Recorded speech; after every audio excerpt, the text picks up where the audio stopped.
Le scribe accroupi est une statue égyptienne remarquable réalisée en calcaire peint, albâtre, cristal de roche et cuivre, représentant un scribe égyptien assis en tailleur. Il est daté probablement des environs de 2600 avant notre ère et fut découvert à Saqqara en 1850 par l'archéologue français Auguste Mariette dans une tombe le long de l'allée des Sphinx du Sérapéum. Le Louvre l'a acquis dès 1854 et il est aujourd'hui exposé au musée du Louvre à Paris, comptant parmi les chefs-d'œuvre de l'art de l'ancien empire égyptien. Dans une posture typiquement égyptienne, le scribe est représenté en train d'écrire, assis en tailleur sur un socle peint en noir.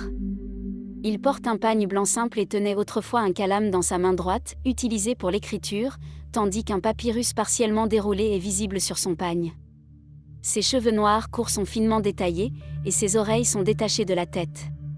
Bien que la posture puisse sembler un peu rigide, la sculpture se distingue par son réalisme, notamment dans le modelé du visage, des mains et du torse, ainsi que par son regard vif et sa polychromie remarquablement préservée. Cette œuvre emblématique a été réalisée pendant ce que l'on considère comme l'âge d'or de la civilisation égyptienne, entre les 4e et 5e dynasties, marquée par la construction des grandes pyramides de Gizeh. Bien qu'il soit généralement désigné comme un scribe, il est probable que le personnage représenté ne soit pas réellement un scribe ordinaire, mais plutôt un individu de grande importance sociale, voire un fils de pharaon, en raison de la qualité exceptionnelle de la sculpture.